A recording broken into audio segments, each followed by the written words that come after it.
ಸ್ನೇಹಿತರೆ, ಎಲ್ರಿಗೂ ನಮಸ್ಕಾರ. 2019ರಿಂದ 2025ರವರೆಗೂ ಪೊಲೀಸ್ ವಯೋಮಿತಿ ಹೆಚ್ಚಳದ ಬಗ್ಗೆ ಕೂಗು ಕೇಳಿ ಬರ್ತಾನೇ ಇದೆ. ಪೊಲೀಸ್ ವಯೋಮಿತಿ ಏರಿಕೆ ಯಾಕೆ ಆಗಬೇಕು, ಇದರ ಹಿನ್ನೆಲೆ ಏನು, ಈ ಕೂಗು ಏನಕ್ಕೆ ಬರ್ತಾ ಇದೆ ಎಲ್ಲ ಅಭ್ಯರ್ಥಿಗಳಿಂದ? 2019ರಲ್ಲಿ ಕೆಲವು ಅಭ್ಯರ್ಥಿಗಳು ಮನವಿ ಪತ್ರಗಳನ್ನು ಅಂದಿನ ಸರ್ಕಾರ ಇದ್ದಂಥ ಸರ್ಕಾರ BJP ಸರ್ಕಾರಕ್ಕೆ ಮನವಿ ಪತ್ರಗಳನ್ನು ಆಯಾಯ ಜಿಲ್ಲೆಗೆ ಸಂಬಂಧಪಟ್ಟ MLAಗಳು ಹಾಗೂ ಮಿನಿಸ್ಟರ್ಗಳಿಂದ ಮನವಿ ಪತ್ರವನ್ನು ತಗೊಂಡು ಅಂದಿನ ಗೃಹ ಸಚಿವರು ಹಾಗೂ ಅಂದಿನ ಮುಖ್ಯಮಂತ್ರಿಗಳಾದ ಆರಗ ಜ್ಞಾನೇಂದ್ರ ಹಾಗೂ BS ಯಡಿಯೂರಪ್ಪ ಅವರಿಗೆ ಮನವಿಯನ್ನು ಸಲ್ಲಿಸಿರ್ತಾರೆ. ಅಂದಿನ ಅಭ್ಯರ್ಥಿಗಳು ಹಲವಾರು ಬಾರಿ ಗೃಹ ಸಚಿವರು, ಸರ್ಕಾರ, MLA, MLC ಹಾಗೂ ಸರ್ಕಾರದ ಮುಖ್ಯಸ್ಥರು ಎಲ್ಲರನ್ನೂ ಭೇಟಿ ಮಾಡಿ ತಮ್ಮ ಮನವಿ ಪತ್ರಗಳನ್ನು ಸಲ್ಲಿಸಿರ್ತಾರೆ. ಯಾಕೆ ಸಲ್ಲಿಸಿರ್ತಾರೆ? ಕರ್ನಾಟಕದಲ್ಲಿ ಅತ್ಯಂತ ಕಡಿಮೆ ಅವಧಿಯಲ್ಲಿ ಜಾಬ್ ತಗೊಳ್ಳೋಂಥ ವ್ಯವಸ್ಥೆ ಇರೋದಂಥದ್ದು ಅದು ಪೊಲೀಸ್ ಮಾತ್ರ. ಮಧ್ಯಮ ವರ್ಗದ ಹಾಗೂ ಎಕನಾಮಿಕಲಿ ಹಿಂದುಳಿದಿರುವಂತಹ ಹಾಗೂ ನಾನು ಕಾಕಿ ಹಾಕಲೇಬೇಕು ಅಂತ ಕನಸ್ಕೊಂಡಿರುವಂತಹ ಕೆಲವು ಅಭ್ಯರ್ಥಿಗಳು, ಅಂದರೆ ಹೋಟೆಲ್ ಉದ್ಯಮ, ಪೆಟ್ರೋಲ್ ಬಂಕ್ ಕೆಲಸ, ಆಟೋ, ಟ್ಯಾಕ್ಸಿ, ಕ್ಯಾಬ್ ಚಾಲಕರು ಹಾಗೂ ಪೆಟ್ರೋಲ್ ಬಂಕ್ ಕೆಲಸ ಮಾಡ್ತಾ ಇರೋರು ಹಾಗೂ ಸ್ವಿಗ್ಗಿ ಜೊಮ್ಯಾಟೊ ನಲ್ಲಿ ಮಾಡ್ತಾ ಇರುವಂಥ ಪ್ರತಿಯೊಬ್ಬ ವ್ಯಕ್ತಿಗೂ ಕೂಡ ನಾನು ಕಾಕಿ ಹಾಕಬೇಕು ಅಂತ ಕನಸು ಇದ್ದೇ ಇರುತ್ತೆ. ಈ ಕನಸನ್ನ ಈಡೇರ್ಸೋಕ್ಕೆ ಎಲ್ಲ ಸರ್ಕಾರದ ಮುಖ್ಯಸ್ಥರುಗಳನ್ನ ಭೇಟಿ ಮಾಡಿರ್ತಾರೆ.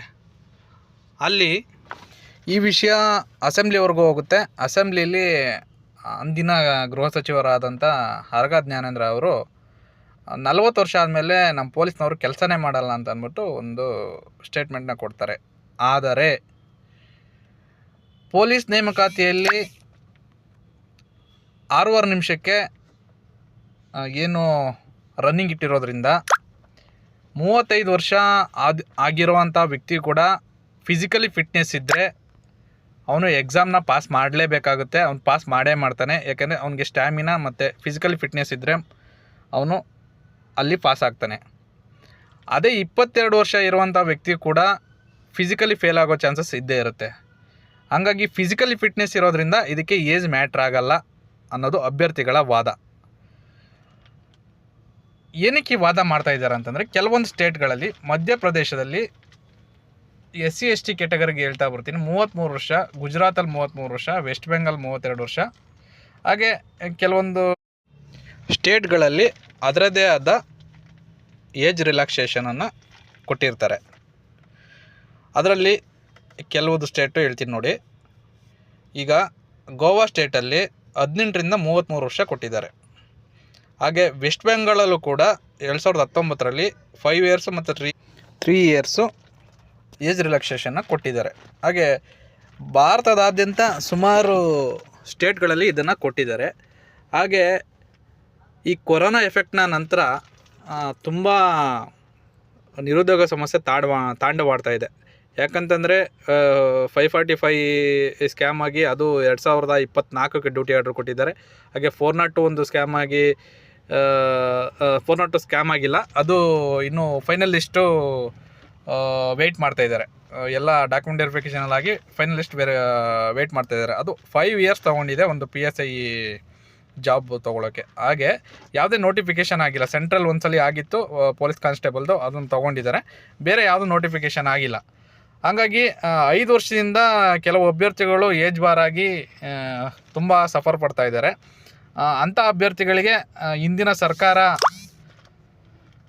ಗಮನ ಕೊಟ್ಟು ಏನು ಮಧ್ಯಮ ವರ್ಗದ ಬಡ ಜನರ ಅಹಿಂದ ಸರ್ಕಾರ ಅಂತ ಏನು ಗುರುತಿಸ್ಕೊಂಡಿದೆ, ದಯಮಾಡಿ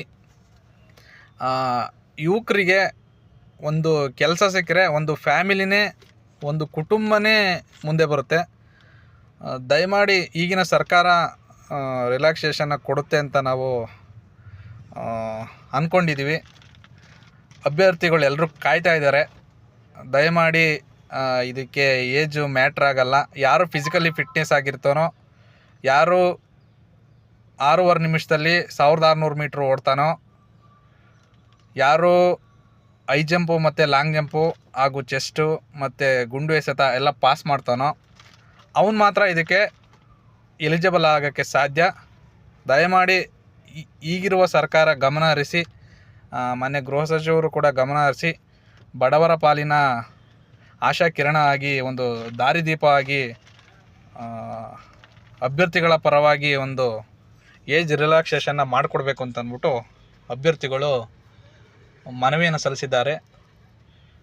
ದಯಮಾಡಿ ಇದಕ್ಕೆ ಗಮನ ಕೊಟ್ಟು, ಏನು education PUC degree, master degree ಮಾಡಿಕೊಂಡು ಮನೇಲಿದ್ದಾರೆ, ಅವರು ತುಂಬ ರೈತ ವರ್ಗ ಕುಟುಂಬದವರಾಗಿರೋದ್ರಿಂದ ತುಂಬ ಬಡವರು. ಈ ಪೊಲೀಸ್ ಕೆಲಸಕ್ಕೆ ಬರೋರು ತುಂಬ ಬಡವರು, ಯಾಕೆಂದರೆ ದುಡ್ಡಿರೋರು ಯಾರೂ ಬರಲ್ಲ, ಯಾಕೆಂದರೆ ಎಲ್ಲರೂ ರೈತರ ಮಕ್ಕಳು ಬರೋದು. ದಯಮಾಡಿ ಗಮನ ಹರಿಸಿ 2025ರಲ್ಲೂ ಏಜ್ ರಿಲ್ಯಾಕ್ಸೇಷನ್ ಕೊಟ್ಟು, ಯಾರು ಸಾಮರ್ಥ್ಯ ಇದೆ, ಯಾರು ಎಕ್ಸಾಮ್ ಪಾಸ್ ಮಾಡ್ತಾನೆ, ಯಾರು ಫಿಸಿಕಲ್ ಪಾಸ್ ಮಾಡ್ತಾನೆ, ಆ ಅಭ್ಯರ್ಥಿಗೆ ಕೆಲಸ ಸಿಗಲಿ ಅಂತ ಈ ಮೂಲಕ ಹೇಳೋಕ್ಕೆ ಇಷ್ಟಪಡ್ತೀನಿ. Thank you.